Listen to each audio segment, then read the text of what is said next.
So here we are starting topic 2 of chapter 1 जिसका नाम है law of chemical combination. Laws of chemical combination के under में हमारे पास 5 लॉज आते हैं जिन्हें हम डिटेल में स्टडी करेंगे, जिसमें से फर्स्ट लॉ है लॉ ऑफ मास कंजर्वेशन, जिसे law of indestructibility of matter भी बोलते हैं। लॉ ऑफ डेफिनाइट प्रोपोर्शन, जिसे लॉ ऑफ कांस्टेंट कॉम्पोजिशन भी बोलते हैं। थर्ड लॉ हमारे पास आएगा लॉ ऑफ मल्टीपल प्रोपोर्शन।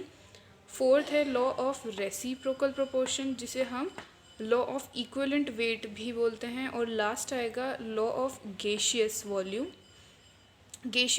ये 5 लॉज हम डिटेल में स्टडी करेंगे, नीट के लिए ये बहुत इंपॉर्टेंट है। सो अभी हम फर्स्ट लॉ से स्टार्ट कर रहे हैं, जो है law of mass conservation. Law of indestructibility of matter भी बोलते हैं इसको।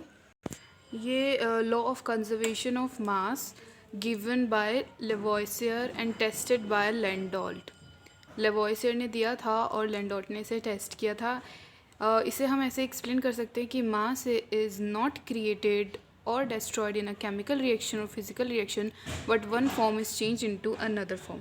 मास ना ही हम क्रिएट कर सकते हैं ना ही डिस्ट्रॉय कर सकते हैं किसी भी केमिकल रिएक्शन या फिजिकल रिएक्शन में, बट उसका एक फॉर्म दूसरी फॉर्म में हम कन्वर्ट कर सकते हैं।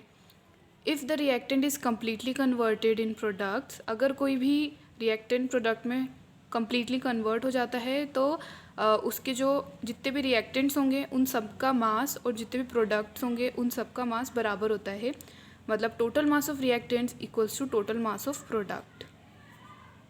And if the reactants are not completely consume, अगर रिएक्टेंट पूरी तरह से कंज्यूम नहीं हो रहे हैं तो उनका रिलेशनशिप ये होगा कि टोटल मास और रिएक्टेंट का जो भी होगा वो total mass of product plus mass of unreacted reactant के इक्वल होगा।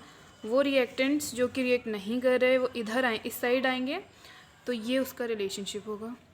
हम इसको एक एग्जांपल से लॉ ऑफ मास कंजर्वेशन को समझते हैं। हम एग्जांपल लेते हैं H2 प्लस Cl2 जो कि बना रहा है HCl। पहले हम इसे बैलेंस करेंगे तो ये ऐसे बैलेंस हो गया है।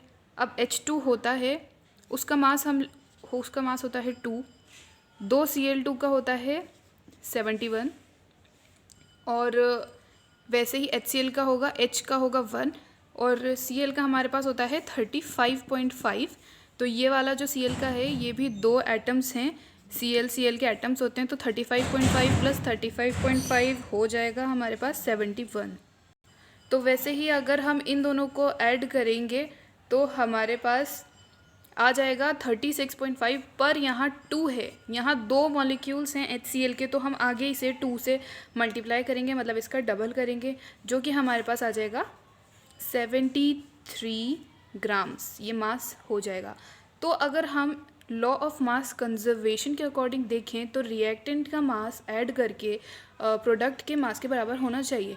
तो हम इसको ऐड करते हैं, ये H2 का है 2 और Cl2 का है 71, तो ये हो जाएगा हमारा क्या 73, और प्रोडक्ट साइड पे भी हमें मिल रहा है 73 ग्राम्स। हैंस ये प्रूव होता है कि जो मास ऑफ रिएक्टेंट है और मास ऑफ प्रोडक्ट है वो इक्वल होता है according to law of conservation of mass, उनका एडिशन इक्वल होता है। तो हम इसे इस क्वेश्चन से समझते हैं। हम एक क्वेश्चन लेते हैं, इसमें ये पूछ रहा है what weight of BaCl2 barium chloride would react with 24.4 gram of sodium sulfate to produce 46.6 gram of barium sulfate and 23.4 grams of sodium chloride। तो ऐसे क्वेश्चन को सॉल्व करने के लिए सबसे पहले हम बैलेंस्ड रिएक्शन लिखते हैं। तो इसको लिखते हैं बैरियम क्लोराइड रिएक्ट कर रहा है किससे, सोडियम सल्फेट से, तो इसे लिखते हैं BaCl2 रिएक्ट कर रहा है Na2SO4 से, सोडियम सल्फेट से, तो हमारे पास आ रहा है बेरियम सल्फेट, BaSO4 और NaCl। अब हम इसे बैलेंस करते हैं तो ये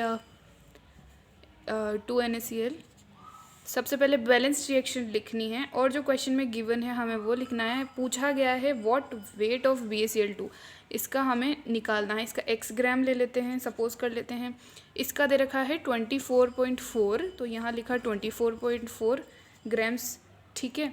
अब हमें दे रखा है 46.6 ऑफ बेरियम सल्फेट, तो बेरियम सल्फेट कितना है 46.6 ग्राम्स दे रखा है, and 23.4 grams of sodium chloride, तो यहाँ हम लिखेंगे 23.4 grams of NaCl sodium chloride, ठीक है। अब हमें सिंपली ये निकालना है, तो लॉ ऑफ कंजर्वेशन ऑफ मास के अकॉर्डिंग, उसके अकॉर्डिंग हम इनको ऐड कर दें, मतलब ये रिएक्टेंट का ऐड करके इसका ऐड करके दोनों को इक्वल रख देंगे, एज सिंपल एज दैट।